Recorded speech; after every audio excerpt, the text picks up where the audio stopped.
As a busy cultural resource consulting firm, we get a lot of questions from our clients and the public about archaeology.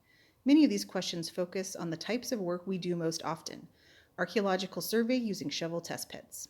Shovel testing is the first phase of an archaeological survey, testing within an area to identify the presence or absence of archaeological sites. Today, we are sending you out in the field with some of our crew: Caitlin, one of CDC's field directors, and Emily, one of our crew chiefs, to give you a peek at what Shovel Test Survey is all about. Hi, I'm Caitlin. Archaeologists like me spend a lot of time surveying project areas looking for evidence of archaeological sites. Most of the time you can't see the site from the surface, so we have to dig the holes and screen the dirt to look for evidence.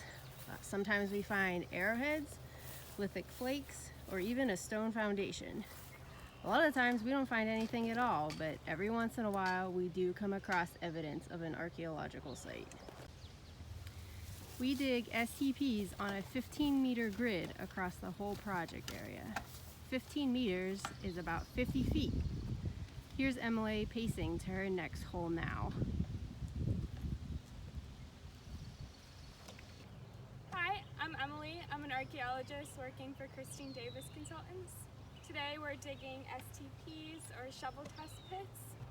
So we dig shovel test pits every 15 meters and we screen the dirt to look for artifacts. Artifacts provide us evidence for human use of a particular area on the landscape. They may be small chips of stone resulting from making arrowheads, dating to a time when Native American peoples lived there, or they can be fragments of glass or ceramic dating to the historic period use of a location. What happens when we find artifacts in the field is we collect them out of our screens and we put them in bags. The bags get labeled with the project name, the STP number, and the date so that they can go back to the office and get washed and then cataloged. Back in the CDC office, we analyze the survey results to see if we've identified an archaeological site. No more field work is needed if we do not find any artifacts, and there's no other evidence for a site in our survey area. If we do find a site, more phases of field work may be needed. Thanks for joining us on our Phase 1 Shovel Test Survey.